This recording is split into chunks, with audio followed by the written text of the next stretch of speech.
my privilege and honor. Extremely, and I never thought I would invite him on the stage today. I'm extremely honored, sir. It's my great privilege to invite Siraj Rahman sir, who has come from all the way from Hyderabad. He has a love and affection towards our people and to our children, towards our mother, sir. Thank you so much. May I invite Siraj Rahman sir. Thank you so much. Now he's being felicitated by Maulana Wasifullah sir. Thank you so much, sir, for being with us. Thank you. We are extremely delighted to have you, sir. Thank you so much. జంగే ఉహద్లో చాలా మంది సహాబాలు షహీద్ అయిపోయారు, వీర మరణం పొందారు. అప్పుడు ప్రవక్త ముహమ్మద్ సల్లల్లాహు అలైహి వసల్లం వారు చెప్తున్నారు, వారిని సమాధి చేయండి. పరిస్థితి ఏంటో తెలుసా? ఒకే సమాధిలో 2, 3, 4 సహాబాలను సమాధి చేస్తున్నారు. అల్లాహు అక్బర్. అలాంటి పరిస్థితిలో ముందు ఎవరిని దించాలి, ఏ డెడ్ బాడీని దించాలి అంటే ప్రవక్త వారిని అడిగినప్పుడు ప్రవక్త వారు చెప్తున్నారు, ఆ చనిపోయినటువంటి షహీద్ అయిపోయినటువంటి సహాబాల్లో ఎవరికైతే నాలెడ్జ్ ఎక్కువగా ఉందో, ఎవరికైతే ఇల్మ్ ఎక్కువగా ఉందో, ఎవరికైతే ఖురాన్ ఎక్కువగా తెలుసో వారిని ముందు దించండి అని చెప్పారు. సుబ్హానల్లా. ఈరోజు నిజంగా అండి ఒక బొందలో దించుతున్నారు కదా, ఒక సమాధిలో దించుతున్నారు కదా అని మనం అనుకుంటున్నాం, మన కోసం అది సమాధి. కానీ ఆ డెడ్ బాడీ ఎవరినైతే ఆ బొందలో దింపుతున్నారో అతనికి పరలోకం యొక్క మొదటి మజిలీ. ముస్లిం మహిళలు చదువుకోకూడదని ఒక ఎక్స్ట్రీమ్ గ్రూప్ తయారైపోయింది. లేదండి, ముస్లిం అమ్మాయిలు చదివిస్తారా? ముస్లిం అమ్మాయిలు 10th వరకు చదివితే సరిపోతుంది, అమ్మాయికి పెళ్లి చేస్తే అత్తగారింటికి వెళ్ళిపోతుంది అనే ఒక దౌర్భాగ్యపూరితమైనటువంటి ఆలోచన లేదు. నిజంగా చెప్పాలంటే తల్లి ఒడి మొదటి బడి అని చెప్పారు ప్రవక్త ముహమ్మద్ సల్లల్లాహు అలైహి వసల్లం వారు. ఆడపిల్ల ఖచ్చితంగా చదువుకోవాల్సిందే.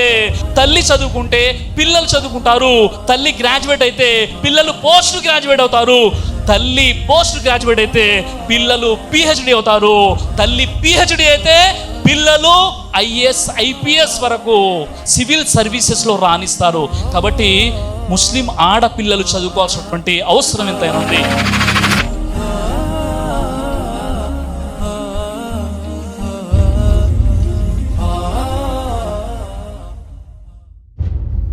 అల్హమ్దులిల్లాహి లదీ కఫా వస్సలాము అలా ఇబాదిహి లదీన అస్తఫా వఅలా ఆలిహి వ అస్హాబిహి అజ్మాయిన్. అమ్మా బాద్.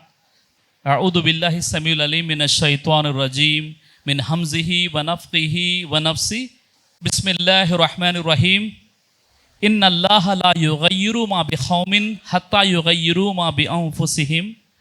రబ్బిష్రహ్ లీ సద్రీ వ యస్సిర్ లీ అమ్రీ వహ్లుల్ ఉఖ్దతం మిన్ లిసానీ యఫ్ఖహూ ఖౌలీ.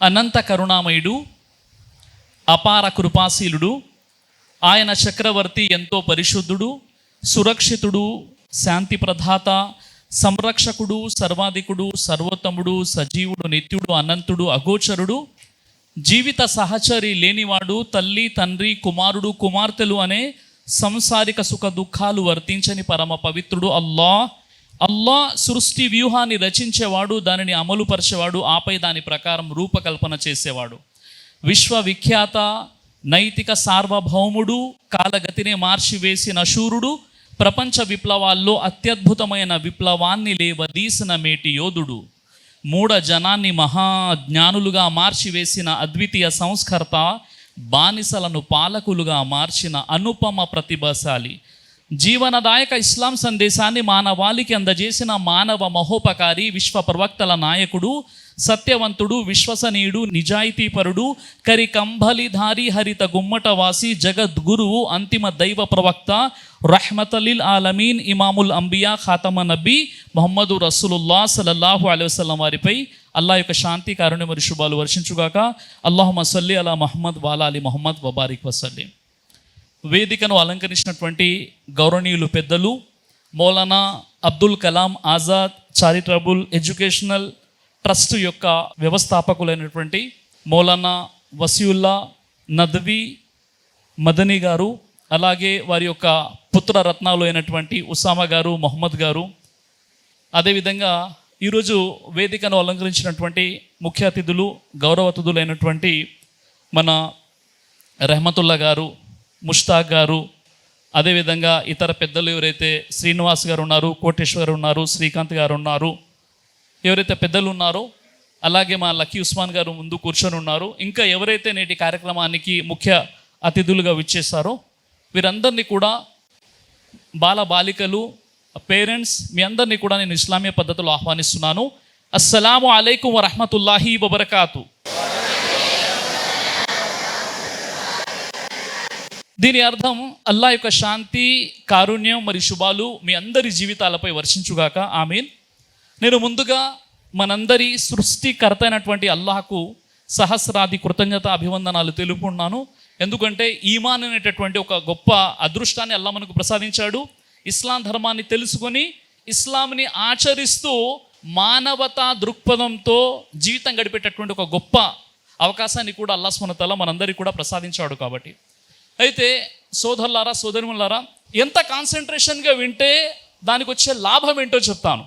చూడండి, ఒక స్కూల్ వారు ఏం చేశారంటే ఎక్స్కర్షన్ కోసం తీసుకెళ్లారు. ఆ ఎక్స్కర్షన్ కోసం తీసుకెళ్ళిన తర్వాత అక్కడ ఒక సముద్రానికి వెళ్ళారు, బీచ్. మీలో ఎంతమంది బీచ్ చూశారు? సముద్రం, మాషాల్లా.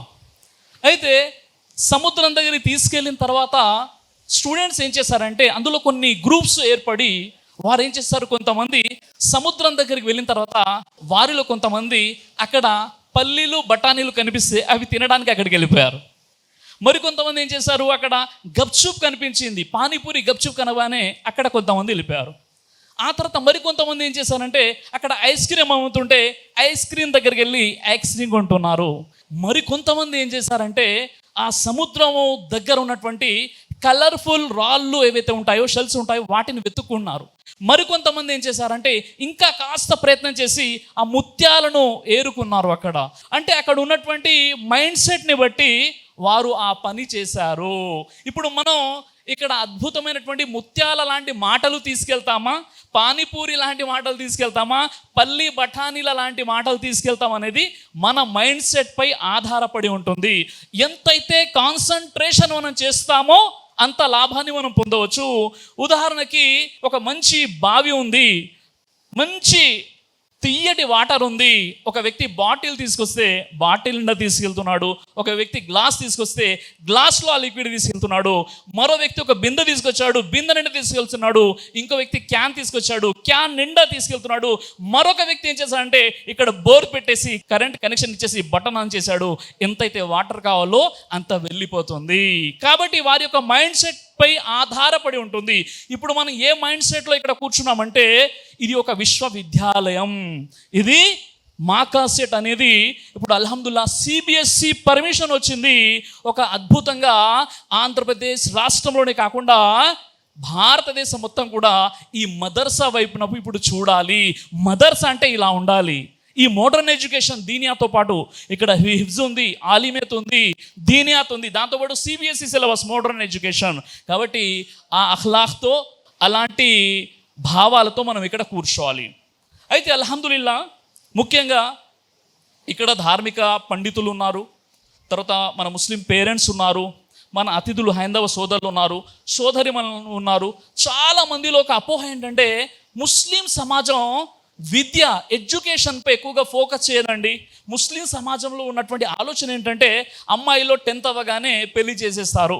అబ్బాయిలు అయితే మట్టన్ కొట్టు మస్తాన్ భాయ్, తర్వాత పంచర్ వేసుకునే పర్వేజ్ భాయ్, కిల్లు కొట్టు సుభాని భాయ్, ఇలా ఈ కిల్లు కొట్టువారు, అదేవిధంగా పంచర్ షాప్ వేసుకునేవారు ఎవరంటే ముస్లిం పిల్లలు. ఎందుకంటే వారిలో ఎడ్యుకేషన్ లేదు అనేటటువంటి ఒక ఆలోచన, ఒక భావన అనేది ఉంది. వాస్తవమే కదా.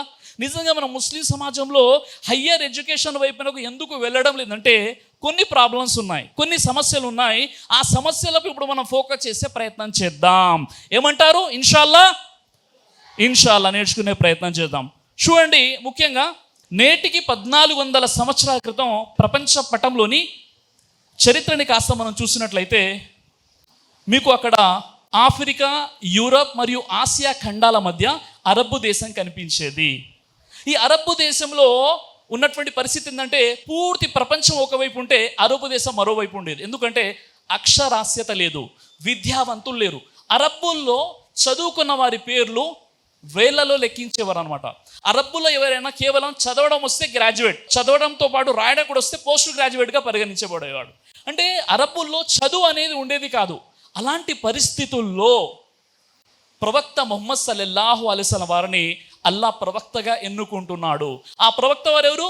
నిరక్షరాస్యులు, ఆయనకు చదవడం రాదు, వ్రాయడం రాదు. అలాంటి వ్యక్తిపై అంతిమ దైవ గ్రంథమైనటువంటి దివ్య ఖురాన్ వాక్యాలు అవతరిస్తున్నాయి.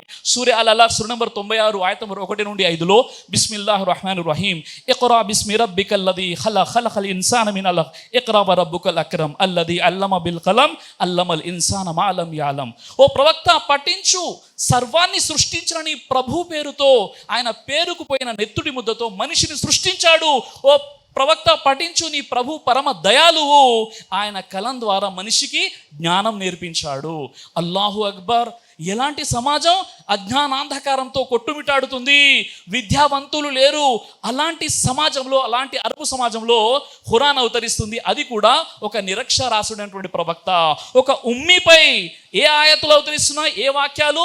ఖురాన్లోని మొత్తం 30 కాండాలు, 114 అధ్యాయాలు, 6236 ఆయతులు, 86430 పదాలు, 3,23,760 అక్షరాలు, 86,430 పదాలు ఖురాన్లో ఉంటే అందులో మొట్టమొదటి ఆయత్ సూర్య అల్ అలక్ ఇఖ్రా, చదువు, పఠించు.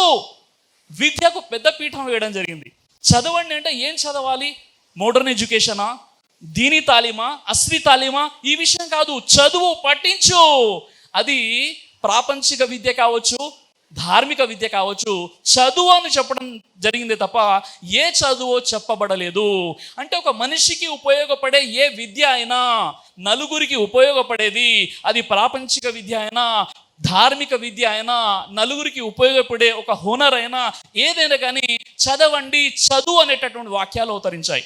ముఫస్సిరీన్ ఎవరైతే ఉన్నారో, ధార్మిక పండితులు ఎవరైతే ఉన్నారో, పెద్ద పెద్ద గురువులు, ఇస్లామిక్ స్కాలర్స్ ఎవరైతే ఉన్నారో, వారు చెప్పే విషయం ఏంటంటే ప్రవక్త ముహమ్మద్ సల్లల్లాహు అలైహి వసల్లం వారిపై ఇఖ్రా, పఠించు, చదువు అనే వాక్యాలు ఎందుకు అవతరించాయంటే ప్రవక్త ముహమ్మద్ సల్లల్లాహు అలైహి వసల్లం వారి తర్వాత వచ్చేటటువంటి జాతి ఎవరైతే ఉంటున్నారో వారు వెల్ ఎడ్యుకేటెడ్ జాతి అయి ఉంటుంది. కొత్త కొత్త ఇన్నోవేషన్ చేసేవారు ఉంటారు. శాస్త్ర సాంకేతిక రంగాల్లో సైన్స్ అండ్ టెక్నాలజీకి పెద్ద పీఠం వేయడం జరుగుతుంది. అలాంటి జాతి ఒకటి రానుంది.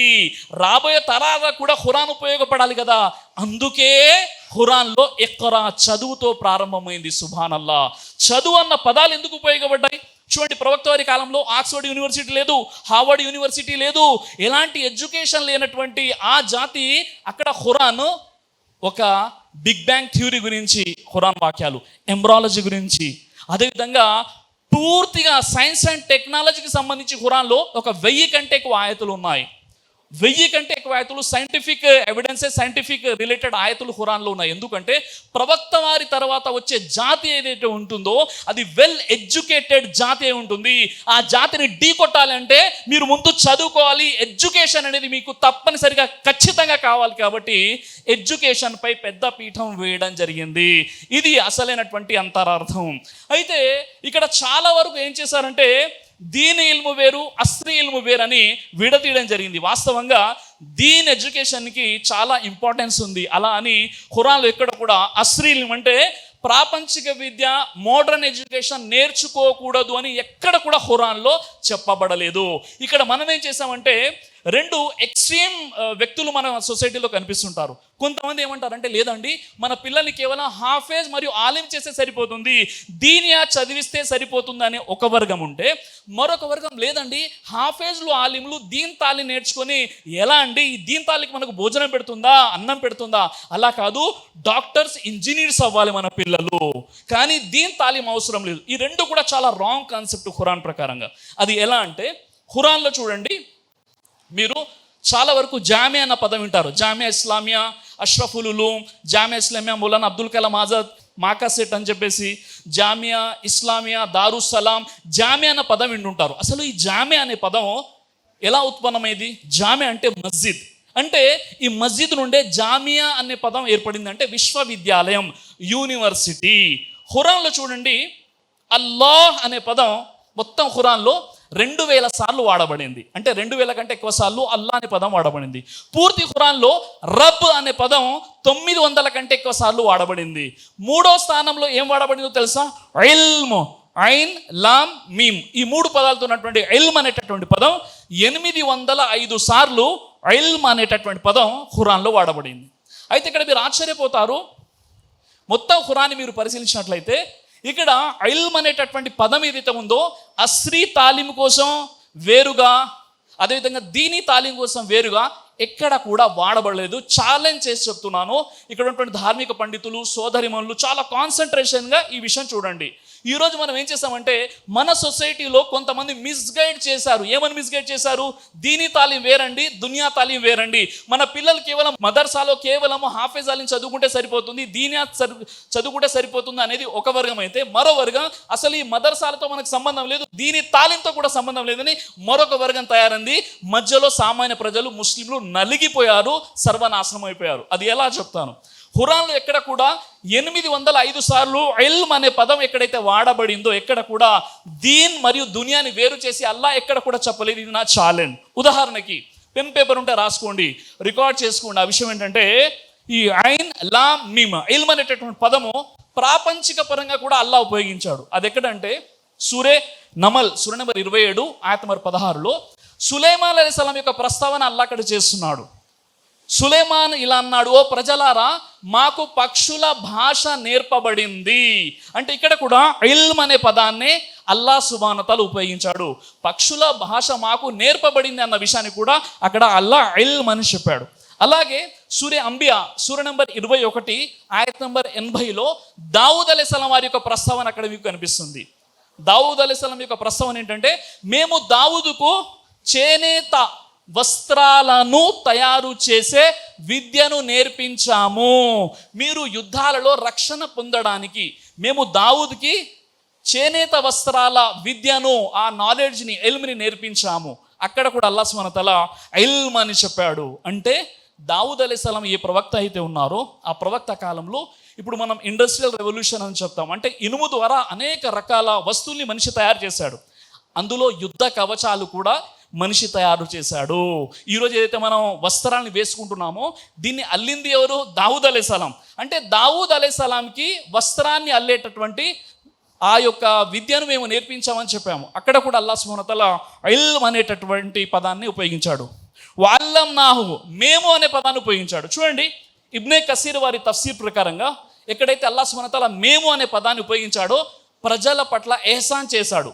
ఉపకార భావంతో మేము అని చెప్పాడు అల్లాహ్ సుబ్హానహు వ తఆలా. ఫఖర్గా అంటే ప్రాపంచిక నాలెడ్జ్ని నేర్పించిన తర్వాత అల్లాహ్ సుబ్హానహు వ తఆలా ఫఖర్గా ప్రకటిస్తున్నాడు, మేము దావూదుకి వస్త్రాలను అల్లేటటువంటి విద్యను నేర్పించాము. ఇక్కడ కూడా ఐన్ లామ్ మీమ్ అనే పదాలే వాడబడ్డాయి. అంటే ఈ చెప్పే ఉద్దేశం ఏంటంటే ఇక్కడ ప్రాపంచిక విద్య వేరు, ధార్మిక విద్య వేరు, షరై ఇల్మ్ వేరు, అస్రీ ఇల్మ్ వేరు అని మనం ఏర్పాటు చేసుకున్నాం. నిజంగా ఇది కేవలం మనం సృష్టించుకున్నామే తప్ప ఖురాన్లో ఈ వ్యత్యాసం ఎక్కడ కూడా మీకు కనిపించదు. వాస్తవంగా చెప్పాలంటే మనకు కావాల్సిందేంటి? ఎలాంటి ఇల్మ్ని మనం కోరుకోవాలి?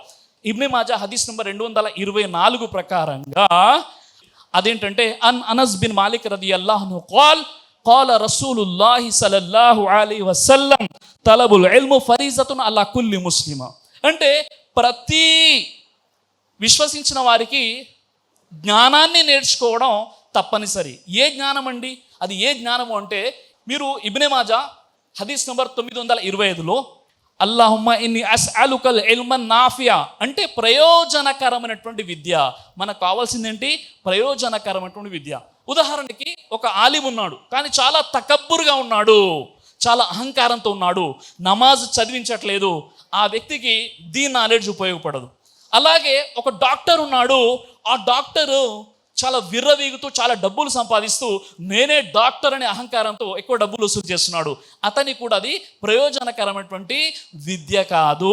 ఆ వ్యక్తి యొక్క నియత్పై ఆధారపడి ఉంటుంది అతడు నేర్చుకునేటటువంటి నాలెడ్జ్ సోర్స్ ఎక్కడి నుండి వచ్చిందని చెప్పేసి. ఇప్పుడు ఉదాహరణకి జ్యోతిష శాస్త్రం ఉంది, ఇస్లాంలో హరాం, అది నేర్చుకోకూడదు. హ్యాకింగ్ చేసి ఇతరుల ఫేస్బుక్ని ఎగరగొట్టడం, యూట్యూబ్ని ఎగరగొట్టేయడం, ఇతరుల యొక్క బ్యాంక్ బ్యాలెన్స్ని కాజేయడం, ఇది కూడా ఒక విద్య. దీన్ని నేర్చుకోడు, ఇది హరాం. అలాగే మంత్రతంత్రాల విద్య ఉంది, వశీకరణ, జాదు, ఇవన్నీ కూడా కొన్ని విద్యలు. ఇవి మన కోసం హరాం, నేర్చుకోకూడదు. ఎందుకంటే ఇది నేర్చుకోవడం వల్ల ప్రజలకు లాభం కంటే నష్టం ఎక్కువగా ఉంది కాబట్టి ఇది హరాం విద్య, వీటిని మనం నేర్చుకోకూడదు. ఇది కాకుండా ప్రతి ప్రయోజనకరమైనటువంటి విద్యను మనం నేర్చుకోవాలి. ఉదాహరణకు చూడండి, మనం ఏదైతే తలబుల్ ఇల్ము ఫరీజతున్ అలా కుల్లి ముస్లిమా, ప్రతి విశ్వసించిన వారు ఇల్ము నేర్చుకోవడం తప్పనిసరి. షేక్ బిన్ బాస్ రహీమహుల్లా గారు తష్రీ చేశారు, వ్యాఖ్యానించారు. ఏం చెప్పారు అంటే, ఇక్కడ ఫర్జ్ అంటే ఫర్జే ఐన్ కావచ్చు, లేదా ఫర్జే కిఫాయా కావచ్చు.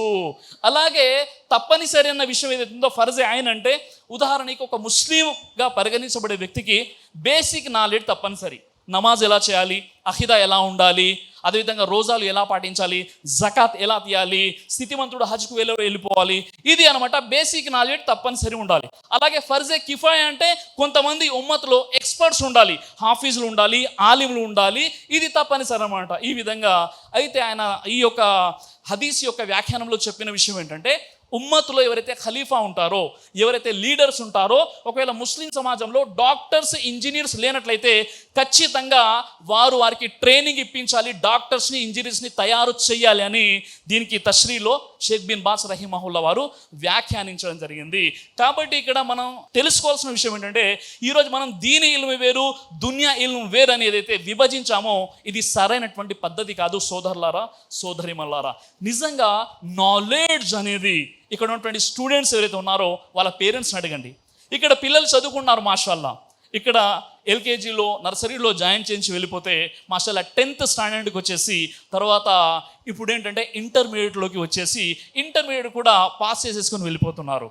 అంటే ఇక్కడ పేరెంట్స్ ఎవరైతే ఉన్నారో వారిని అడగండి, నిజంగా మేము కూడా స్టూడెంట్స్ అయితే ఎంత బాగుండేది, మా తల్లిదండ్రులు కూడా మమ్మల్ని చదివిస్తే ఎంత బాగుండేది, మా టైంలో ఇలాంటి మాకాసెట్ లాంటి మదర్సా, విశ్వవిద్యాలయం, ఇలాంటి సిబిఎస్ఈ సిలబస్తో కూడుకున్నటువంటి ఈ ప్యాటర్న్తో ఉన్నటువంటి స్కూల్స్ ఉంటే ఎంత బాగుండేది అన్న ఆలోచన మనకు వస్తుందా లేదండి? చెప్పండి ఒకసారి, నిజంగా వస్తుందా లేదా? చూడండి, ఇప్పుడు ఒక వయసు వచ్చేసింది, ఇప్పుడు మనం చదువుకోలేం, ఎందుకంటే పెళ్ళైపోయింది, పిల్లలు ఉన్నారు, బాధ్యతలు ఉన్నాయి, మనం ఉదయం నిద్ర లేవగానే నాకేదో కావాలి, నేనేదో అయిపోవాలి, ఇదే ఆలోచనలు ఈరోజు మనలో ఉన్నాయి. కానీ ఇప్పుడు మనం చదువుకోలేము, కానీ మన పిల్లల్ని మనం చదివిస్తున్నామంటే ఇలాంటి విశ్వవిద్యాలయాలు, ఇలాంటి మదర్సాలు, ఇలాంటి స్కూల్స్ ఉన్నాయి కాబట్టి ఈరోజు మన పిల్లల్ని మనం చదివించగలుగుతున్నాం.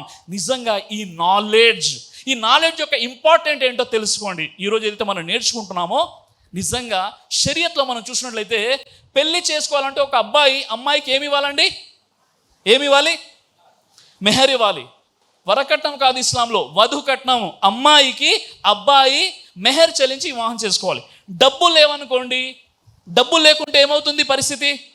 నిజంగా ఇస్లాంలో నిఖా చేసుకోవడానికి 4 విషయాలు కావాలి. ఆ 4 విషయాలు: అమ్మాయి అబ్బాయి ఈజవరు హుబుల్, 2 అమ్మాయి తరపున వలి ఉండాలి, 3 2 సాక్షులు ఉండాలి, 4 అబ్బాయి మెహర్ చెల్లించాలి. ఈ 4 విషయాలు ఉంటే ఇస్లాంలో నిఖా అవుతుంది. అవునా కాదా? అన్ని మసలకులు ఈ విషయాన్ని ఒప్పుకుంటాయి. కానీ మెహర్ లేకున్నా ఒక అబ్బాయి పెళ్లి చేసుకోవచ్చు. ఎలా అంటే, ప్రవక్త ముహమ్మద్ సల్లల్లాహు అలైహి వసల్లం వారి కాలంలో ఒక వ్యక్తి, ఓ ప్రవక్త, నేను ఒక అమ్మాయిని పెళ్లి చేసుకుంటానంటే నీ దగ్గర మెహర్ ఏముందని అడిగారు. ఆ వ్యక్తి, నా దగ్గర ఏం డబ్బులు లేవో ప్రవక్త అని చెప్పినప్పుడు ప్రవక్త ఏం చెప్పారు?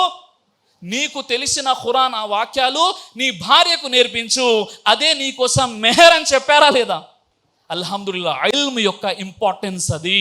ఒక వ్యక్తి డబ్బులు ఇవ్వకున్నా, అతని దగ్గర స్తోమత లేనప్పటికీ ఇల్మ్ ఉంటే ఇల్మే మెహర్గా చెల్లించవచ్చు. First point. సెకండ్ పాయింట్, ఈ ఇల్మ్ అనేది మీ ప్రాణాలని కాపాడుతుంది. ఎలా అండి? మా ప్రాణాలను ఎలా కాపాడుతుందంటే, జంగే బదర్లో 70 మంది ఖైదీలు పట్టుబడ్డారు. ఎవరైతే ఫిదియా చెల్లించారో వారు అక్కడ నుండి వెళ్ళిపోయారు. ఎవరైతే ఫిదియా చెల్లించేటటువంటి స్తోమత లేదో ప్రవక్త వారికి ఒక ఆప్షన్ పెట్టారు. ఏంటంటే, అన్సార్ సహాబాలు మదీనాలో ఎవరైతే ఉన్నారో వారికి ఈ పట్టుబడినటువంటి యుద్ధ ఖైదీలు, యూదులు ఎవరైతే ఉన్నారో, ఒక్క అన్సార్ సహాబీకి ఒక యూదుడు ఫిదియా చెల్లించలేకపోయినందుకు గాను 10 మంది ముస్లిం పిల్లలకు పాఠాలు నేర్పించాలి, విద్య నేర్పించాలి. ఆ తర్వాత ఎప్పుడైతే విద్యాభ్యాసం పూర్తయిపోతుందో అప్పుడు అతడు విడుదలైపోతాడు. సుబ్హానల్లా. అంటే పట్టుబడ్డటువంటి ఖైదీలు కూడా వారి ప్రాణాలు కాపాడుకున్నారు. వారి విముక్తికి ఇల్మ్ అనేది కారణమైంది. ఇక్కడ 2 కాన్సెప్ట్స్ ఉన్నాయి. ఒకటి, మీరు ముస్లిమేతరుల నుండి కూడా విద్యను నేర్చుకోవచ్చు. రెండో విషయం ఏంటంటే, మీ ప్రాణాలని కూడా మీ ఇల్మ్ అనేది కాపాడుతుంది. 2 విషయాలు చెప్పాను. ఇంపార్టెంట్ విషయాలా కాదా? ఇంపార్టెంట్ విషయాలు. ఇక 3వ విషయం ఏంటంటే, జంగే ఉహద్లో చాలామంది సహాబాలు షహీద్ అయిపోయారు, వీరమరణం పొందారు. అప్పుడు ప్రవక్త ముహమ్మద్ సల్లల్లాహు అలైహి వసల్లం వారు చెప్తున్నారు, వారిని సమాధి చేయండి. పరిస్థితి ఏంటో తెలుసా? ఒకే సమాధిలో 2 3 4 సహబాలను సమాధి చేస్తున్నారు. అల్లాహు అక్బర్. అలాంటి పరిస్థితిలో ముందు ఎవరిని దించాలి, ఏ డెడ్ బాడీని దించాలి అంటే ప్రవక్త వారిని అడిగినప్పుడు ప్రవక్త వారు చెప్తున్నారు, ఆ చనిపోయినటువంటి షహీద్ అయిపోయినటువంటి సహబాల్లో ఎవరికైతే నాలెడ్జ్ ఎక్కువగా ఉందో, ఎవరికైతే ఇల్మ్ ఎక్కువగా ఉందో, ఎవరికైతే ఖురాన్ ఎక్కువగా తెలుసో వారిని ముందు దించండి అని చెప్పారు. సుబ్హానల్లా. ఈరోజు నిజంగా అండి ఒక బొందలో దించుతున్నారు కదా, ఒక సమాధిలో దించుతున్నారు కదా అని మనం అనుకుంటున్నాం, మన కోసం అది సమాధి. కానీ ఆ డెడ్ బాడీ ఎవరినైతే ఆ బొందలో దింపుతున్నారో అతనికి మొదటి మజిలీ, పరలోకం యొక్క మొదటి మజిలీ. మొట్టమొదటిగా ఆ సమాధిలో దించాలి అంటే అతడు ఎడ్యుకేటెడ్ అయి ఉండాలి, ఇల్ము తెలిసినటువంటి వ్యక్తిని ముందు దించండి అని ప్రవక్త ముహమ్మద్ రసూలుల్లాహ్ సల్లల్లాహు అలైహి వసల్లం వారు తెలియజేశారు. 3 ఇంపార్టెంట్ పాయింట్స్ చెప్పాను. ఇక 4వ విషయం ఏంటో తెలుసా? నిజంగా ముస్లింలు ఇంట్లో కుక్కని పెంచుకోవచ్చా లేదా? పెంచుకోకూడదు. ప్రవక్త వారు ఏం చెప్పారు? ఏ ఇంట్లోనైతే ముస్లిం కుక్క పెంచుకుంటాడో రెహమత్ యొక్క ఫరిష్టే, కారుణ్యం దైవదూతలు ప్రవేశించారు. ఏ వ్యక్తి అయితే ఇంట్లో కుక్కని పెంచుకుంటాడో ప్రతిరోజు కూడా 2 ఉహద్ పర్వతాలంత పుణ్యాలు, నేకీలు తొలగిపోతాయి. 2 కిరాతులు అంటే 2 ఉహద్ పర్వతాలంత పుణ్యాలు తొలగించబడతాయి. ప్రవక్త వారు చెప్పారు కదా, ఒకవేళ కుక్క గనక ఇంట్లో ఉన్నటువంటి ఒక పళ్ళాన్ని నాకితే, ముట్టుకుంటే ఎన్నిసార్లు కడగాలి? ఎన్నిసార్లు అండి? 7 సార్లు కలగాలి. కానీ హాఫీజ్ ఇబ్నే కసీర్ ఏం చెప్తున్నారో తెలుసా? అదే కుక్క గనక మీరు ట్రైనింగ్ ఇచ్చినట్లయితే ఆ కుక్కకి ఏమని ట్రైనింగ్ ఇవ్వాలి? 1, ఆ కుక్క జంతువును చూపించి పరిగెత్తు అంటే పరిగెత్తాలి, ఆ కుక్క ఆగమంటే ఆగాలి. ఆ కుక్కకు గనక షికారు చేసిన తర్వాత అది తన కోసం తినకూడదు, తన యజమాని కోసమే అది షికారు చేసినటువంటి జంతువుని తీసుకురావాలి. ఈ 3 విషయాలు గనక మీరు కుక్కకు ట్రైనింగ్ ఇచ్చినట్లయితే, 1 జంతువును చూపించి పరిగెత్తమంటే పరిగెత్తాలి, 2 ఆగమంటే ఆగాలి, 3 షికారు చేసింది తన యజమానికి ఇవ్వాలి, అది తినకూడదు. ఈ 3 ట్రైనింగ్ ఇచ్చి కుక్కని వదిలేస్తే అది కుందేలు లేదా ఇతర జంతువులు పట్టుకొచ్చింది అనుకోండి, కుందేల్ని కొరికినప్పుడు ఆ దంతాలు కుక్కవి దిగుతాయా లేదా? అయినప్పటికీ కూడా అది హలాల్ అని చెప్పారు. సుబ్హానల్లాహ్. ఎందుకు? ఇప్పుడు అది ఎడ్యుకేట్ అయిపోయింది, ట్రైనింగ్ తీసుకుంది. ట్రైనింగ్ తీసుకున్నటువంటి కుక్క కనుక వేటాడితే అది మీకోసం హలాల్, హరాం కాదు. సుబ్హానల్లాహ్. దట్ ఈస్ ఎడ్యుకేషన్ యొక్క ఇంపార్టెన్స్. ఈ విషయాన్ని ఈరోజు మనం అర్థం చేసుకోలేకపోతున్నాం. ఈరోజు పరిస్థితి ఎలా ఉందంటే నిజంగా మనము ఖురాను గ్రంథాన్ని సరిగా అర్థం చేసుకోవట్లేదు, చదవట్లేదు. ఇక ముస్లిమేతలకు ఇస్లాం గురించి మనం ఏం చెప్పగలుగుతాం ఒకసారి మీరు ఆలోచించండి. ఈ విధంగా చూసినట్లయితే ప్రవక్త మహనీయ రసూలుల్లాహ్ సల్లల్లాహు అలైహి వసల్లం వారి కాలంలో విద్య, ఎడ్యుకేషన్కి ఎంత ఇంపార్టెన్స్ ఇచ్చారు అంటే ఉమర్ రదియల్లాహు అన్హు వారు, ఆయన ఒకవైపు ఖురాన్ అవతరణ జరుగుతుంది, ఖురాన్ అవతరిస్తుంది. తన పార్ట్నర్, బిజినెస్ పార్ట్నర్తో ఏం చెప్తున్నారంటే, ఈరోజు నువ్వు ప్రవక్త వారి సన్నిధిలో ఉండి నాలెడ్జ్ నేర్చుకో, సాయంత్రం నేను బిజినెస్కి వెళ్ళిపోతాను, సాయంత్రం ఇద్దరం ఒక చోట కలుద్దాం, నువ్వేం నేర్చుకున్నావో ప్రవక్త వారి దగ్గర నుండి నేను నీ ద్వారా నేర్చుకుంటాను, అలాగే మరుసటి రోజు నేను ప్రవక్త వారి సేవలో ఉంటాను, నువ్వేమో బిజినెస్కి వెళ్ళిపో. ఈ విధంగా వాళ్ళు డివైడ్ చేసుకొని ప్రతిరోజు సాయంత్రం కలిసి ప్రవక్త వారి దగ్గర ఏం నేర్చుకున్నారో వాళ్ళిద్దరు కూడా కూర్చొని అక్కడ డిస్కషన్ చేసేవారు. ఇంతగా ఇల్ము కోసం వారు ఇంపార్టెన్స్ ఇచ్చేవారు. కానీ ఈరోజు మన పరిస్థితి ఆ విధంగా లేదు. ఈరోజు మన ముస్లిం ఉమ్మత్ని చూసినట్లయితే ఇంపార్టెన్స్ ఆఫ్ ఎడ్యుకేషన్కి సంబంధించి కొన్ని విషయాలు చెప్పాను. నిజంగా చెప్పాలంటే ఇలా గంటల తరబడి ఖురాన్ హదీస్ నుండి వాక్యాలు కొన్ని నేను మీ ముందు ప్రస్తావించగలుగుతాను. మరి అలాంటి ఎడ్యుకేషన్ విషయంలో ఈరోజు ముస్లింల పరిస్థితి ఎలా ఉంది? ఈరోజు ముస్లింల పరిస్థితి ఎలా ఉందంటే, మటన్ కొట్టు మస్తాన్ భాయ్ ముస్లిం, పంచర్ షాపు పర్వేజ్ భాయ్ ముస్లిం, కిల్లు కొట్టు సుభాని భాయ్ ముస్లిం. ఈరోజు ఫుట్పాత్లపై తోపుడు బండ్లలో అక్కడ ఫ్రూట్స్ పెట్టుకొని అమ్మేటటువంటి వ్యక్తులు కూడా ముస్లిమ్సే కనిపిస్తున్నారు. హయ్యర్ ఎడ్యుకేషన్లో ఈరోజు ముస్లిం లేరు. చాలా విచారకరమైనటువంటి విషయం ఇది. మీరు చూడండి, సచార్ కమిటీ అని, రాజేందర్ సచార్ కమిటీ అని ఎవరైనా విన్నారండి? మీలో విన్నారా? రాజేందర్ సచార్ 2005 సంవత్సరంలో భారతదేశ ప్రధాని మన్మోహన్ సింగ్ గారు ఉన్నప్పుడు ముస్లింల సమకాలీనటువంటి పరిస్థితులపై ఒక నివేదికని ఇవ్వండి అని 7గురిని నియమించారనమాట. ఢిల్లీ హైకోర్టు మాజీ ప్రధాన న్యాయమూర్తి, ఆయన పేరే రాజేందర్ సచార్, ఆయన పేరు మీదనే ఈ కమిటీ ఏర్పాటైంది. 7గురు నియుక్తులయ్యారు. వారు 403 పేజీల నివేదికను కేంద్ర ప్రభుత్వానికి సమర్పించారు. అందులో ఉన్న విషయం ఏంటో తెలుసా, ఆశ్చర్యపోతారు.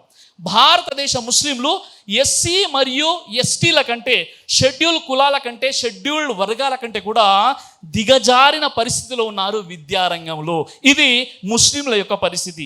ఏ జాతి అండి, ఏ హోం అండి, ఏ జాతి అయితే ఇఖ్రా పఠించు చదువు అనే వాక్యాలు అవతరించాయో, ఏ జాతి అయితే విద్యకు పెద్ద పీఠం వేయడం జరిగిందో, ఆ జాతిలో ఉన్నటువంటి నౌజవాన్, ఆ జాతిలో ఉన్నటువంటి ప్రజలు ఎవరైతే ఉన్నారో వారు ఉమ్మీలు, నిరక్షరాస్యులు. నిజంగా పరిస్థితి ఏంటో తెలుసా? ద హిందుస్థాన్ టైం మార్చ్ 2, 2021 ప్రకారంగా Muslims have been the most educationally backward group in India. భారతదేశంలో ముస్లింలు విద్యారంగంలో అన్ని వర్గాల కంటే కూడా వెనకబడి ఉన్నారు. అలాంటి పరిస్థితి. The times of India August 13, 2020 కథనం ప్రకారంగా ముస్లిమ్స్ భారతదేశంలో విద్యారంగంలో ఎస్సీ మరియు ఎస్టీల కంటే కూడా వెనకబడి ఉన్నారు. అలాంటి పరిస్థితి ముస్లింలది. బీబీసీ రిపోర్ట్ ఇచ్చింది. బీబీసీ రిపోర్ట్ ప్రకారంగా భారతదేశంలో ఉన్నటువంటి ముస్లింల్లోని పిల్లలు ఎవరైతే ఉన్నారో, ఎవరైతే 6 సంవత్సరాల నుండి 12 సంవత్సరాల వయసు ఉన్నటువంటి పిల్లలు, వారు స్కూలు ముఖం కూడా చూడలేదు, అలాగే స్కూలు మెట్లు కూడా ఎక్కలేదు. ఎంతమంది? 25% మంది ముస్లింలు. ఎవరి వయసు అయితే 6 నుండి 12 సంవత్సరాల వయసు ఉన్నటువంటి ముస్లిం పిల్లల్లో 25% మంది వారు స్కూలు ముఖం కూడా చూడట్లేదు, స్కూలు మెట్లు కూడా ఎక్కట్లేదు. ఏ జాతి అయితే ఇఖ్రా చదువు పఠించు అనేటటువంటి ఖురాన్ వాక్యాలు అవతరించాయో, ఆ జాతి యొక్క, ఆ సమాజం యొక్క 25% పిల్లలు వారి జీవితాలు ఈరోజు స్కూలు ముఖం కూడా చూడట్లేదంటే ఎలాంటి పరిస్థితిలో మనం ఉన్నాం ఒక్కసారి ఆలోచించండి. అంతేకాదు, ఈరోజు పరిస్థితి చూసినట్లయితే చాలా దారుణమైనటువంటి పరిస్థితి. విద్యారంగంలో ముస్లిమ్స్ ఎలా ఉన్నారంటే మీరు చూడండి, ఈరోజు క్రైస్తవులు ఎవరైతే ఉన్నారో, క్రిస్టియన్స్ ఎవరైతే ఉన్నారో, నిజంగా ఈరోజు ఇక్కడ ఉన్నటువంటి మదర్సా దాదాపుగా 4 ఎకరాల్లో ఉంది. సిబిఎస్ఈ పర్మిషన్ తీసుకుంది. ఈరోజు మీకు 10th వరకు మాత్రమే కాదు, ఇంటర్మీడియట్ వరకు సిబిఎస్ఈ సిలబస్. నేను చాలా ప్రౌడ్గా ఫీల్ అవుతున్నాను. మా ఉమ్మతులో ఒక వ్యక్తి, మన వసీల మదనీ గారు ఇలాంటి ఒక గొప్ప స్థాపన చేశారంటే మనమంతా కూడా ఆయన ఎంకరేజ్ చేయాలి. అల్హమ్దులిల్లా. ఎందుకో తెలుసా? 2011 సెన్సస్ ప్రకారంగా, 2011 సెన్సస్ ప్రకారంగా క్రైస్తవులు మన భారతదేశంలో కేవలం 1.7% మాత్రమే. అదే సెన్సస్ ప్రకారంగా ముస్లింలు 14.2%. అంటే 1.7% ఉన్నటువంటి క్రైస్తవులు ఈరోజు వారి యొక్క ఈ మదర్సా ఉంది కదా, మౌలానా మదర్సా, ఇలాంటివి కొన్ని వేల మదర్సాలు మన తెలంగాణ, ఆంధ్రాలో, మన భారతదేశంలో క్రైస్తవులు స్థాపించారు. ఎడ్యుకేషన్, అద్భుతమైన ఎడ్యుకేషన్. ఎడ్యుకేషన్ అంటే ఇంగ్లీష్ మీడియం అంటే బాగా మీరు రాణించాలంటే క్రైస్తవుల దగ్గరికి వెళ్ళండి. మిషనరీ స్కూల్లో లైన్లు కట్టి నిలబడతారు. అదేవిధంగా హాస్పిటల్స్, వైద్య రంగంలో కూడా టాప్ పొజిషన్లో క్రైస్తవులు ఉన్నారు. ఏ క్రైస్తవులు అండి? 1.7% మన భారతదేశంలో. కానీ అదే ముస్లింలు 2011 సెన్సస్ ప్రకారంగా 14.2%. అంటే మనం మైనారిటీలో మెజారిటీలమో, వాళ్ళు మైనారిటీలో చాలా తక్కువ స్థాయిలో ఉన్నటువంటి క్రైస్తవులు విద్యారంగంలో అలాంటి గొప్ప రెవల్యూషన్ని క్రియేట్ చేశారు. కానీ అదే ముస్లింల పరిస్థితి ఏంటి? నాకు తెలిసి ఇంత విస్తీర్ణంలో ఉన్నటువంటిది ఇది 2వ మదర్సా నేను చూసింది. ఒకటి వైజాగ్లో అష్రఫుల్ ఉలూమ్, 2వ మదర్సా నేను చూసింది కేవలము ఈరోజు మాకాసెట్ మదర్సా మాత్రమే. ఇంకా ఇలాంటి ఇన్ఫ్రాస్ట్రక్చర్ వేరే దగ్గర లేదు. మరి దీన్ని నిజంగా మనం ఎలా యూటిలైజ్ చేసుకుంటున్నాం? నిజంగా క్రైస్తవ సోదరుల్ని నేను అప్రిషియేట్ చేస్తున్నాను. చాలామంది అంటారు, వారిని చూసి, క్రైస్తవుల్ని చూసి ముస్లింలు బుద్ధి తెచ్చుకోవాలంటారు. నేను ఆ పదం చెప్పాను. నేను అలా చెప్పను, తప్పు కదా. నేనేమంటానంటే క్రైస్తవులను చూసి ముస్లిం సమాజం సిగ్గు తెచ్చుకోవాలంటాను. నేను బుద్ధి తెచ్చుకుంటే బుద్ధి మారదు, మనకు సిగ్గు తెచ్చుకోవాలి. ఎందుకంటే ఎడ్యుకేషన్లో వారు ఎలా ఉన్నారు, మనం ఎలా ఉన్నాం చెప్తాను. క్రైస్తవుల్లో 93% అక్షరాస్యులు ఉన్నారు. అదే ముస్లింలో కేవలం 50% మాత్రమే అక్షరాస్యులు ఉన్నారు. క్రైస్తవులలో 90% ప్రైమరీ ఎడ్యుకేషన్ని పూర్తి చేసుకున్న వారు ఉన్నారు. అంటే 7th స్టాండర్డ్ని పూర్తి చేసుకుంటే ముస్లింలో కేవలం 43% మాత్రమే ప్రైమరీ ఎడ్యుకేషన్ని పూర్తి చేసుకున్న వారు మనకు కనిపిస్తున్నారు. క్రైస్తవులలో 52% యూనివర్సిటీ కోర్సెస్ని పూర్తి చేసుకుంటుంటే ముస్లింలో కేవలం 2% మాత్రమే యూనివర్సిటీ కోర్సుల్ని ముస్లింలు పూర్తి చేసుకున్నారు. అలాంటి పరిస్థితి చూడండి. క్రైస్తవులు ఎడ్యుకేషన్లో ఎంత ముందు ఉన్నారు. ఎంత వేగంగా వెళ్ళిపోతున్నారు, వారిని అందుకోవడం కూడా మన తరం కాదు. ఆ విధంగా ఎడ్యుకేషన్లో ముందున్నారు కాబట్టి ఈరోజు గవర్నమెంట్లు కూడా వారి మాట వింటున్నాయి. ఎందుకంటే ఎడ్యుకేషన్ వారి జీవితాన్ని మార్చేసింది కాబట్టి. ఈరోజు చూడండి, చాలా విచారకరమైనటువంటి విషయం ఏంటంటే మన భారతదేశంలో ఇప్పుడు ప్రజెంట్ ఏంటంటే 30 కోట్ల మంది ఉన్నారు. భారతదేశంలో ముస్లింలు 30 కోట్ల మంది ఉంటే ఐఏఎస్, ఇండియన్ అడ్మినిస్ట్రేషన్ సర్వీస్లో ఐఏఎస్లో ముస్లింల యొక్క స్థానం కేవలం 3% మాత్రమే. అదే ఐపీఎస్, ఇండియన్ పోలీస్ సర్వీస్లో ముస్లిం యొక్క పర్సంటేజ్ కేవలం 4% మాత్రమే. అలాగే ఐఎఫ్ఎస్, ఇండియన్ ఫారెన్ సర్వీసెస్లో ముస్లిం యొక్క పర్సంటేజ్ కేవలం 1.8% మాత్రమే. అదే ముస్లింలు భారతదేశంలో 30%, అంటే 30 కోట్ల మంది ముస్లిమ్స్ ఉన్నారు. కానీ వారి యొక్క రేషో ఇందులో చూసినట్లయితే సిగ్గుపోతుంది. అలాంటి పరిస్థితులు ఇంకా ఎవరైనా పేరెంట్స్ కనీసం కల కూడా కనరు, మా పిల్లలు ఐఏఎస్ ఐపీఎస్ అవ్వాలి, ఐఎఫ్ఎస్ అవ్వాలని కనీసం కలలు కూడా కనరు. అంత గొప్ప ఆలోచన ఉన్నటువంటి వ్యక్తులు మన ముస్లిం సమాజంలో. ఒక్కసారి ఆలోచించండి, మన హోమ్, మన సమాజం ఎటు వెళ్ళిపోతుందో. నిజంగా ఇది కేవలం భారతదేశ పరిస్థితి మాత్రమే కాదు, మీరు ఆశ్చర్యపోతారు. భారతదేశంలో మాత్రమే కాదు, ప్రపంచ దేశాలలో ముస్లింల పరిస్థితి విద్యారంగంలో ఇదే విధంగా తగలబడిందండి. మీరు ఆశ్చర్యపోతారు, బాధపడిపోతారు. చూడండి, పూర్తి ప్రపంచంలో ఉన్నటువంటి 198 దేశాలలో 57 ముస్లిం దేశాలు ఉన్నాయి. ఇస్లామిక్ దేశాలు కావు ఇవి. ఏం దేశాలు? ముస్లిం దేశాలు 57 దేశాలు ఉన్నాయి. అయితే పరిస్థితి ఏంటంటే ఈ 57 ముస్లిం దేశాలలో ఎన్ని యూనివర్సిటీస్ ఉన్నాయో తెలుసా? కేవలం 600 యూనివర్సిటీస్ ఉన్నాయి. అమ్మా, 57 ముస్లిం దేశాలలో 600 యూనివర్సిటీస్ ఉన్నాయా అని మీకు ఒక ఆలోచన కలవచ్చు. మీరు ఆశ్చర్యపోతారు. కేవలం ఒక్క అమెరికాలో 5800 యూనివర్సిటీస్ ఉన్నాయి. మన భారతదేశంలో 8400 యూనివర్సిటీస్ మన భారతదేశంలో ఉన్నాయి. అలాంటిది 57 ముస్లిం దేశాలలో కేవలం 600 యూనివర్సిటీస్ మాత్రమే ఉన్నాయి. ఇంకా మీరు ఆశ్చర్యపోతారు, ఈ 198 దేశాలలో ఈ 57 ముస్లిం దేశాలు ఏవైతే ఉన్నాయో ఏ ఒక్క దేశం కూడా టాప్ 100 యూనివర్సిటీస్ ఇంతవరకు స్థానం సంపాదించలేదు. అలాంటి దౌర్భాగ్యకరమైనటువంటి పరిస్థితి ఎడ్యుకేషన్లో ఈరోజు ముస్లింల పరిస్థితి అంత దారుణంగా ఉంది సోదరులారా.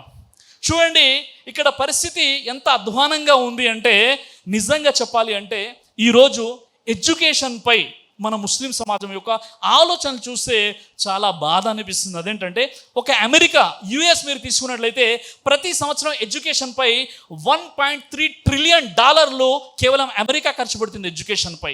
ఒక్క సంవత్సరానికి $1.3 ట్రిలియన్ అమెరికా ఎడ్యుకేషన్పై ఖర్చు పెడుతుంటే ముస్లింల యొక్క టాప్ కంట్రీస్ ఉన్నాయి 5.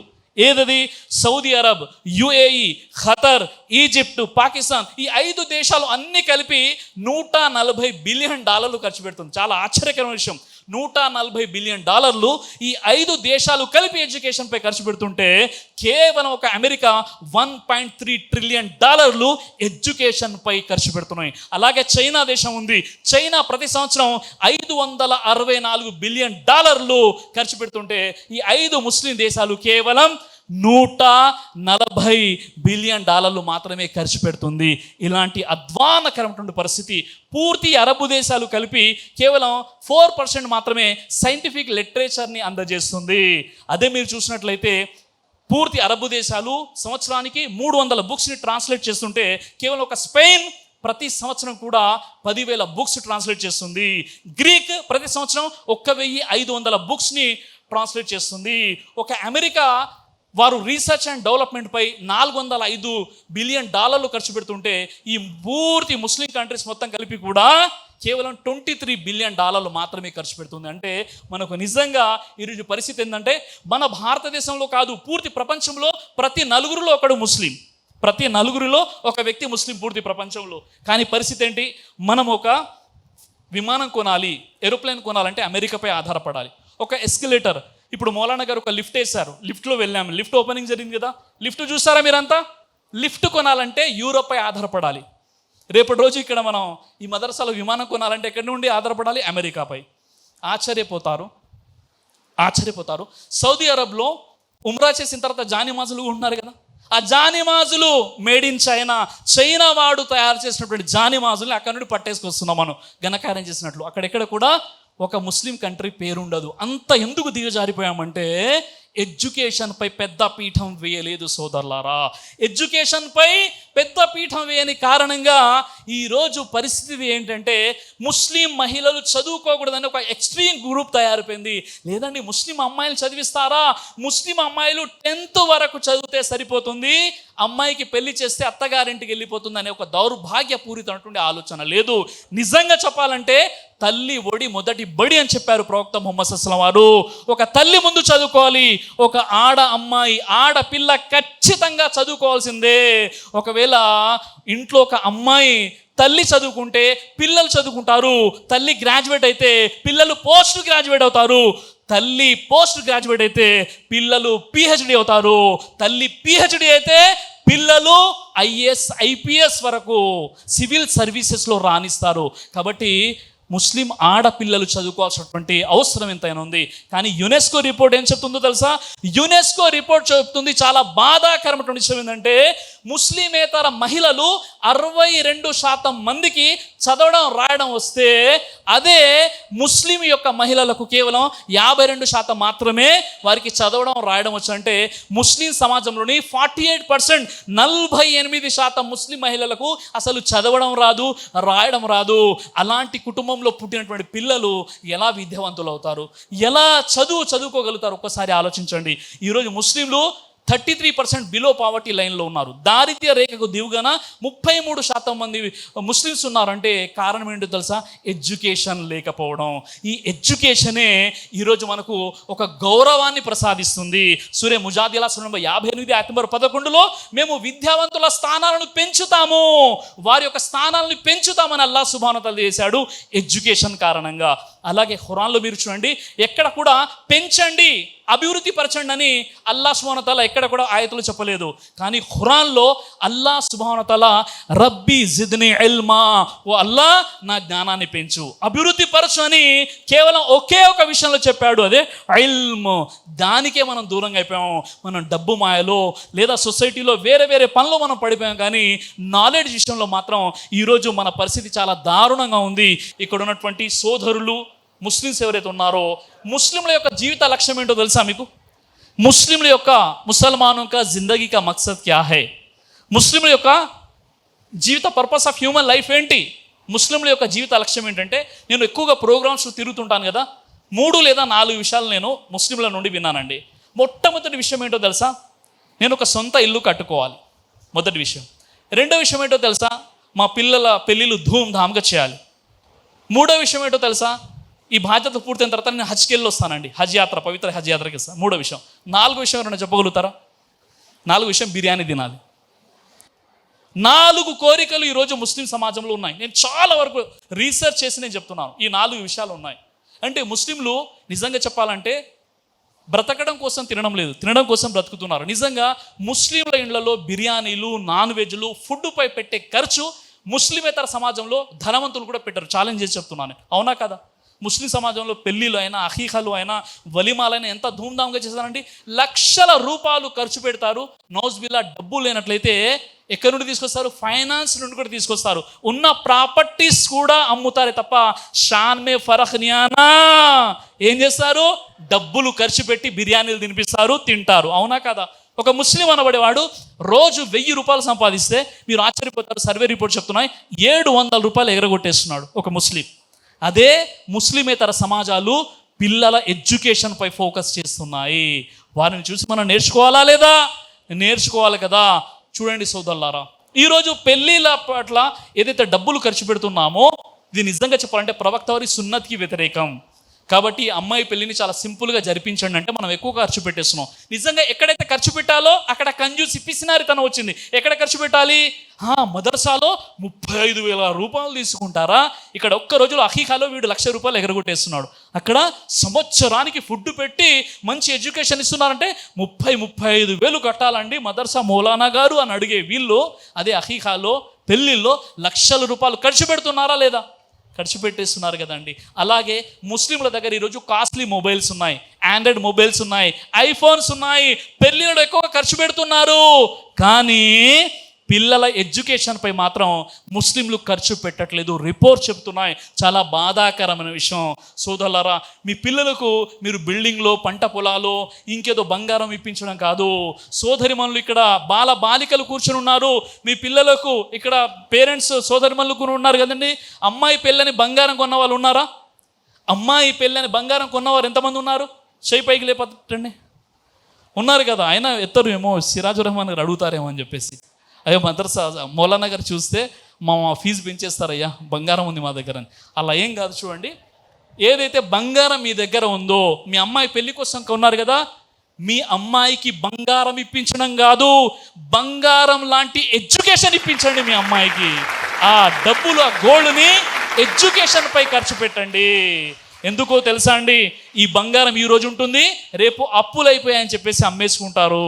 కానీ అదే ఎడ్యుకేషన్ ఉంటే ఆ అమ్మాయి రేపటి రోజు జరగరాని ఏదైనా జరిగినా, ఆమె ఖులా అయినా, తలాఖ్ అయినా, భర్త చనిపోయినా, ఆ ముస్లిం అమ్మాయిలు ఏం చేస్తారండి, కనీసం ఏదో విధంగా ఒక జాబ్ చేసుకోవచ్చు. ఒక టీచర్ జాబ్ అయినా, ఒక ఫ్రీలాన్సర్ అయినా, ఏదో విధంగా ఒక జాబ్ చేసుకోవాలంటే ముస్లిం అమ్మాయిలకు ఎడ్యుకేషన్ ఉండాలి కదండి.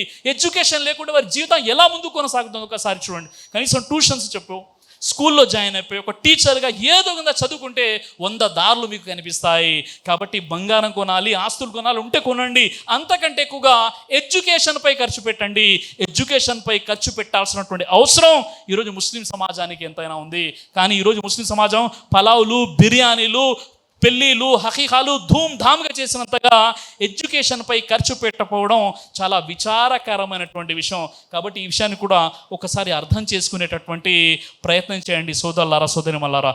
మరొక ముఖ్యమైనటువంటి విషయం ఏంటంటే, ఈరోజు ఏదైతే వక్ఫ్ సవరణ బిల్లు అని చెప్పేసి తీసుకురావడం జరిగిందో మౌలానా గారి తరపున, ఇక్కడ ఒక అమ్మాయి, ఒక అబ్బాయి చాలా అద్భుతంగా మాట్లాడారు. నిజంగా చూసాను నేను. అదేంటంటే, ఇక్కడ మాట్లాడే పిల్లలు ఎదుగుతున్నారో వారిలో కాన్ఫిడెంట్ లెవెల్స్ కనిపిస్తున్నాయి. అంటే మన పిల్లల దగ్గర అలాంటి టాలెంట్ ఉంది. అలాంటి టాలెంట్ ఉన్నటువంటి పిల్లల్ని బయటికి తీసుకురావాల్సినటువంటి అవసరం ఉంది. ఇలాంటి ఇన్ఫ్రాస్ట్రక్చర్తో కూడుకున్నటువంటి విశాలమైనటువంటి తరగతి గదులు నేను మొత్తం విజిట్ చేశాను. కంప్యూటర్ ల్యాబ్ ఉంది, సైన్స్ ల్యాబ్ ఉంది, విశాలమైనటువంటి తరగతి గదులు ఉన్నాయి, ప్రేయర్ హాల్ ఉంది, వజూఖానా ఉంది. ఎంత అద్భుతంగా ఉందంటే చాలా సంతోషం అనిపించింది. ఇలాంటి ఇన్ఫ్రాస్ట్రక్చర్ని సరిగ్గా మనం ఉపయోగించుకోవాలి. నిజంగా ఇస్లాం అంటే ధర్మం ఏంటో ముస్లిమేతర సోదరులకు కూడా మనం చెప్పాలి కదండి. చాలామంది ఏమనుకుంటారో తెలుసా? చాలామంది ఏమనుకుంటారంటే, అవునండి ఇస్లాం అంటేనే అలాంటిది కదా, ముస్లింలు అంటేనే అలాంటి వాళ్ళు కదా అని అడుగుతున్నారు. నిజంగా ఇస్లాం అంటే సలాం మరియు సిల్మ్ అనే 2 మూల పదాల నుండి ఇస్లాం అనే పదం ఏర్పడింది. సలాం అంటే శాంతి, సిల్మ్ అంటే సమర్పణ. ఒక వ్యక్తి తన మనోవాంఛల్ని అరికట్టి దైవ సమ్మతంతో జీవితం గడపడాన్నే ఇస్లాం అని అంటారు. ఇస్లాం అంటే ఒక శాంతి ధర్మం. చూడండి, ప్రపంచంలో ఉన్నటువంటి ఏ మతంలో కూడా పీస్ అనే పేరు లేదు. క్రిస్టియానిటీ పీస్ అనే పేరు లేదు, హిందూయిజం పీస్ అనే పేరు లేదు, సిక్కిజం, జైనిజం, బుద్ధాయిజం, జోడాయిజం, ఏ మతాన్ని తీసుకున్నా పీస్ అనే పదం లేదు. కానీ ఇస్లాం అనే పదంలో పీస్ అనే పదం ఉంది. కానీ ఈరోజు ముస్లింలో కొంతమంది వారి యొక్క మూర్ఖత్వం, వారి యొక్క అవివేకం కారణంగా ఈ పీస్ని ఏం చేశారంటే పీసెస్గా డివైడ్ చేశారు. పీసెస్ ముక్కలు అయిపోయింది. పీస్ లేదు, ఇక్కడ పీసెస్ అయిపోయింది. కాబట్టి మనం నిజమైనటువంటి పీస్ని ప్రమోట్ చేయాలి. ఎందుకంటే ఖురాన్లో 22 టైమ్స్ అల్లా ఒక పదాన్ని ఉపయోగించాడు. అదేంటి? యా యుహన్నాస్. యా యుహన్నాస్ తకు రబ్బకుముల్లదీ ఖలఖహు మిన్ నఫ్సిన్ వాహిదా వ ఖలఖ మిన్హా జౌజహా వ బథ మిన్హుమా రిజాలన్ కసీరన్ వ నిసా వత్తఖుల్లాహ అల్లదీ తసాఅలూన బిహి వల్ అర్హామ్ ఇన్నల్లాహ కాన అలైకుం రఖీబా. ఓ మానవులారా, ఓ మానవులారా అంటే ఎవరు? హిందువులు, ముస్లింలు, క్రైస్తవులు అందరూ కదా. ఓ మానవులారా, మీరంతా ఒకే జంట సంతానం, ఆదం మరియు హవ్వా సంతానం. పరస్పరం ఒక ముస్లిం ఎలా జీవితం గడపాలో తెలుసా? హిందువు కూడా నా సోదరుడు, హిందువు కూడా నా రక్త సంబంధికుడు, హిందూ సోదరిమని కూడా నా సోదరిమని, హిందూ సోదరుడు కూడా నా సోదరుడు. ఎందుకంటే ఆ అల్లాయే నన్ను పుట్టించాడు, ఆ అల్లాయే హిందువుల్ని పుట్టించాడు. కాబట్టి నేను ఎలా జీవితం గడపాలి? ఈరోజు నమాజ్ చదవడం అంటే రోజులో 5 టైమ్స్ నమాజ్. మీకు కేవలం ఒక 50 నిమిషాల్లో మీ నమాజ్ అయిపోతుంది. అంటే ఒక రోజులో 50 మినిట్స్ మీరు నమాజ్ కోసం ఇస్తున్నారు. జకాత్ ఇవ్వాలనుకోండి, మీ జేబులో నుండి డబ్బులు తీసివేయాలి, అంతే కదా. అలాగే రోజాలు, సంవత్సరంలో 30 రోజులు రోజాలు ఉండాలి. కానీ అదే అఖ్లాఖ్, నైతికత, ప్రజలతో ఎలా ఉండాలి, ఎలా మాట్లాడాలి, పూర్తి జీవితంలో ఉండాలి. అవునా కదా? కాబట్టి ఈ అఖ్లాఖ్, ఈ నైతికతను ఈరోజు మనం కోల్పోతున్నాం. మన ముస్లిమేతర సమాజం ఎవరైతే ఉన్నారో వారు కూడా మన సోదరులు, వారికి ఇస్లాం ధర్మ సందేశాన్ని కూడా మనం అందజేయాలి. మనమంతా ఒకే జంట సంతానం. ప్రవక్త వారు చెప్పారు, ఆ వ్యక్తి ముస్లిం కాజాలడు, ఎవరి పొరుగు వారైతే ఆకలిగా ఉండి తాను మాత్రం కడుపు నిండా భుజిస్తాడో ఆ వ్యక్తి ముస్లిం కాజాలడు. మీరు భూలోక వాసులపై కరుణ చూపించండి, పరలోకవాసి మీపై కరుణ చూపిస్తాడు అని ప్రవక్త వారు చెప్పారు. కాబట్టి మన బాధ్యత ఏంటంటే, మనము మన ఈ ఇస్లాం ధర్మం మానవాళి అందరి కోసం. కాబట్టి ఈ ధర్మాన్ని మనం ప్రజెంట్ చేయాలంటే మనము నైతికంగా, మనం మంచి నైతికత కలిగి, మంచి సత్ప్రవర్తన కలిగి మనం సమాజంలో ఒక భారత పౌరుడిగా మనం జీవితం గడపాలి. ఇదే విషయం కదండి 3 గ్రంథాలు కూడా ముక్తకంఠంగా ఇదే విషయం చెప్తున్నాయి. కాబట్టి ఒక నిజమైనటువంటి హిందూ ఎలా ఉండాలంటే అందరిని కూడా ప్రేమించాలి. ఒక నిజమైనటువంటి ముస్లిం ఎలా ఉండాలంటే ఖురాన్ ప్రకారంగా మానవులంతా ఒకే జంట సంతానం, పరస్పరం సోదరులని భావంతో ఉండాలి. ఇదే విషయం యేసుక్రీస్తు వారు చెప్పారు. మార్కు సువార్త 12:31 నిన్ను వలె నీ పొరుగు వారిని ప్రేమించు అని చెప్పారు. కాబట్టి ఒక క్రైస్తవుడు కూడా, నిజమైన క్రైస్తవుడు మానవులందరినీ కూడా ప్రేమించాలి. ఎందుకంటే హైందవ వాంగ్మయం అంటుంది, ఆదమో నామ పురుష పత్ని హవ్యవతి తదా. ఆదాము హవ్వ సంతానమే సమస్త మానవాళి. యాడమ్ మరియు ఈవు వీరిద్దరి సంతానమే సమస్త మానవాళి. ఆదం మరియు హవ్వ స్థలం నుండే సమస్త మానవాళి ఉనికిలోకి వచ్చారు. అందుకే సర్వే జనో సుఖినో భవంతు, సర్వ హిందూ సుఖినో భవంతు కాదు. మానవ సేవే మాధవ సేవ, అలా కాకుండా హిందూ సేవే మానవ సేవ కాదు. అలాగే ప్రతి వ్యక్తిపై కూడా మీరు కరుణ చూపించండి ప్రవక్త వారు చెప్పారు. ప్రతి ముస్లిం అని ప్రవక్త వారు చెప్పలేదు. కాబట్టి సోదరులారా, సోదరిమలారా, మనలో ప్రవక్త ముహమ్మద్ సల్లల్లాహు అలైహి వసల్లం వారి యొక్క బోధనల వెలుగులో మన జీవితం గడపాలి. చివరిగా నేను ఒక విషయం చెప్పి నా ప్రసంగాన్ని నేను ముగిస్తున్నాను. ఆ విషయం ఏంటంటే, నిజంగా ఇక్కడ ఉన్నటువంటి సోదరులు సోదరిమణులు ఎవరైతే ఉన్నారో, మీ అందరికీ కూడా స్టూడెంట్స్ ఎవరైతే ఉన్నారో, మీ అందరికీ ఒక లక్ష్యం ఉందా? లక్ష్యం ఉంది కదా, గోల్ అంటారు. ఐ అండ్ మై గోల్, నేను నా లక్ష్యం, అవునా కదా? గోల్ ఉంది కదా అందరికీ. చూడండి, మనం పెద్ద గోల్ పెట్టుకోవాలా, చిన్న గోల్ పెట్టుకోవాలా? పెద్ద గోల్ పెట్టుకోవాలి. పెద్ద గోల్ పెట్టుకుంటే ఎన్ని లాభాలు చెప్తాను. ఉదాహరణకి, నేను ఇక్కడ నా మైక్ ఉంది. ఈ మైక్ని నేను పైకి ఎత్తేసి అక్కడి నుండి మీకు చాక్ పీస్ ఇచ్చి దీన్ని హిట్ చేయండి అంటే కరెక్ట్గా మీరు ఈ మైక్ని కొట్టగలుగుతారా? కొట్టలేరు. ఎందుకంటే అక్కడి నుండి ఈ మైక్ మీకు చాలా చిన్నగా ఉంది కాబట్టి మీ కాన్సన్ట్రేట్ సరిగ్గా మీరు చేయలేరు. అదే మీకు ఒక చాక్ పీస్ ఇచ్చేసి వెనక 10/12 LED ఉంది, దీన్ని కొట్టమంటే కొడతారా లేదా? ఎందుకు? ఇది పెద్దగా ఉంది. మీ లక్ష్యం కూడా మీరు హిట్ చేస్తే మిస్ అవ్వనంత పెద్దగా మీ లక్ష్యం ఉండాలి. ఆ గురి ఎట్టి పరిస్థితుల్లో కూడా మిస్ అవ్వకూడదు. అలాంటి పెద్ద లక్ష్యం మీకు ఉండాలి. ఉదాహరణకి దైవం అలాంటి బ్రెయిన్నే మనకిచ్చాడు. ఉదాహరణ చూడండి, ఇప్పుడు ఇక్కడ నుండి మన ఈ మాషాల్లా ఈ సెషన్ మొత్తం కంప్లీట్ అయిపోయిన తర్వాత మీరు మీ ఊర్లోకి వెళ్ళిపోతున్నారా? మీ ప్రాంతాలకు వెళ్తున్నారు కదా, వెళ్తారు. ఒకవేళ మీరు ఇక్కడ నుండి మీ క్లాస్ రూమ్కి వెళ్ళాలనుకోండి, ఎలా వెళ్తారండి? నడుచుకుంటూ వెళ్తారు. మీరు ఇక్కడ నుండి పక్కనే అక్కడ ఉన్నటువంటి ఏలూరు వెళ్ళాలనుకోండి, ఎలా వెళ్తారు? ఆటో, బస్, బైక్ మీద వెళ్తారు. అదే ఇక్కడ నుండి మీరు హైదరాబాద్ వెళ్ళాలంటే ఎలా వెళ్తారు? బస్లో, ట్రైన్లో వెళ్తారు. అదే ఇక్కడ నుండి మీరు సౌదీ వెళ్ళాలి, మక్కా యాత్రకి వెళ్ళాలంటే ఎలా వెళ్తారు? ఫ్లైట్లో వెళ్తారు. అంటే ఎక్కడికి వెళ్ళాలి అని మీరు నిర్ణయించుకుంటే ఎలా వెళ్ళాలి అని మీ బ్రెయిన్, మీ మెదడు మీకు తెలియజేస్తుంది. అలాగే లక్ష్యం ఎంత పెద్దగా ఉండాలో మీరు సెట్ చేసుకుంటే ఆ లక్ష్యాన్ని ఎలా చేరాలో మీ మైండ్ మీకు తెలియజేస్తుంది. కాబట్టి లక్ష్యం ఎప్పుడు కూడా పెద్దగా ఉండాలి, చాలా బిగ్ లక్ష్యం ఉండాలి. ఎంత పెద్ద లక్ష్యం ఉంటే ఆ విధంగా వెళ్ళేటటువంటి మార్గాలను దైవం ఇచ్చినటువంటి మెదడు, ఆ బ్రెయిన్ మీకు గైడ్ చేస్తుంది. ఉదాహరణ చూడండి, మీలో ఇక్కడ ఉన్నటువంటి వారు నేను ఏదో ఒకటి సాధించాలని చెప్పేవారు ఎంతమంది ఉన్నారు? ఏదో ఒకటి సాధిస్తాను ఎంతమంది ఉన్నారు? చాలామంది ఉన్నారు. ఏదో ఒకటి సాధిస్తాను, చేయి కిందికి ఎత్తండి. ఇప్పుడు చెప్పండి, నేను అనుకున్నది సాధిస్తానని చెప్పేవారు ఎంతమంది ఉన్నారు? చూడండి, అవునండి. రెండింటికి తేడా ఏంటంటే, ఏదో ఒకటి సాధిస్తాను అనేవారు ఎవరైతే ఉన్నారో, ఉదాహరణకి చాక్ పీస్ తీసుకున్నారు, ఆ బోర్డుకి హిట్ చేశారు, ఎక్కడో తగిలింది, పరిగెత్తుకుంటూ వచ్చేసి ఒక సర్కిల్ గీశారు, నేను సాధించేశానని చెప్తున్నారు మొదటి రకం వారు. రెండో రకం వారు ఎవరంటే, ముందే సర్కిల్ గీశారు, అక్కడికి వెళ్ళారు, చాక్ పీస్ తీసుకొని హిట్ చేశారు, మధ్యలో తరిగింది. వారు ఎవరంటే అనుకున్నది సాధించేవారు. ఇప్పుడు చెప్పండి, మనం అనుకున్నది సాధించాలా, ఏదో ఒకటి సాధించాలా? అనుకున్నది సాధించాలి. కాబట్టి గుర్తుపెట్టుకోండి, లక్ష్యం ఉన్నవాడు లక్ష్యం కోసం పనిచేస్తాడు, లక్ష్యం లేనివాడు లక్ష్యం ఉన్నవాడి కోసం పనిచేస్తాడు. అర్థమైందా? లక్ష్యం ఉన్నవాడు లక్ష్యం కోసం పనిచేస్తాడు, లక్ష్యం లేనివాడు లక్ష్యం ఉన్నవాడి కోసం పనిచేస్తాడు. కాబట్టి మనకు ఒక లక్ష్యం ఉండాలి, ఆ లక్ష్యం కోసం మనం పనిచేయాలి.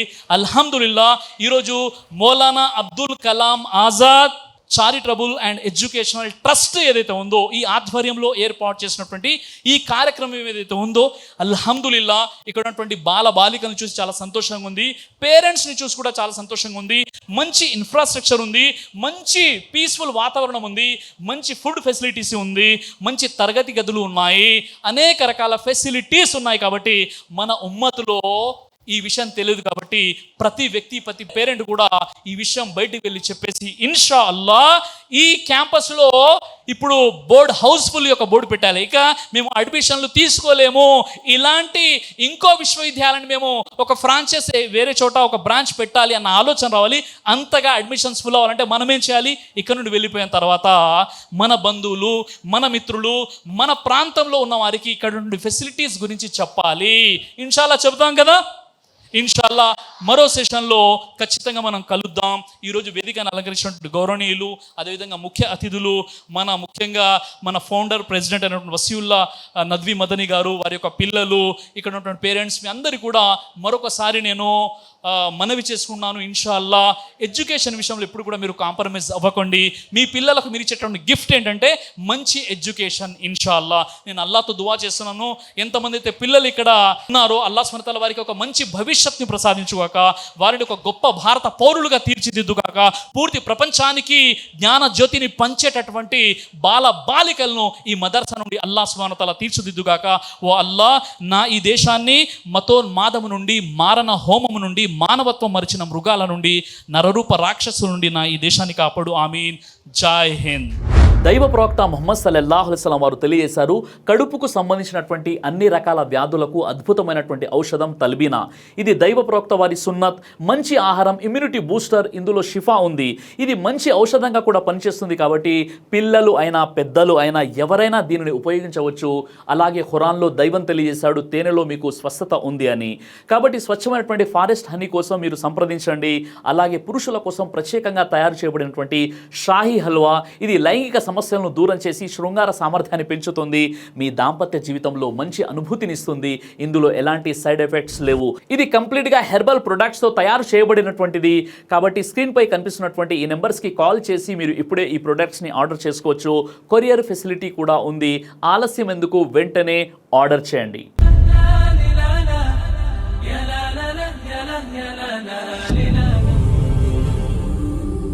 బ్రదర్ సిరాజ్ అని యూట్యూబ్ ఛానల్ని మీరు సబ్స్క్రైబ్ చేసినట్లయితే ఇన్షాల్లా దైవచిత్తం అయితే మీకు వీడియోస్ వస్తుంటాయి. అదేవిధంగా బ్రదర్ సిరాజ్ అనేటటువంటి ఫేస్బుక్ని కూడా లైక్ చేయడం వల్ల మీకు వీడియోస్ వస్తుంటాయి.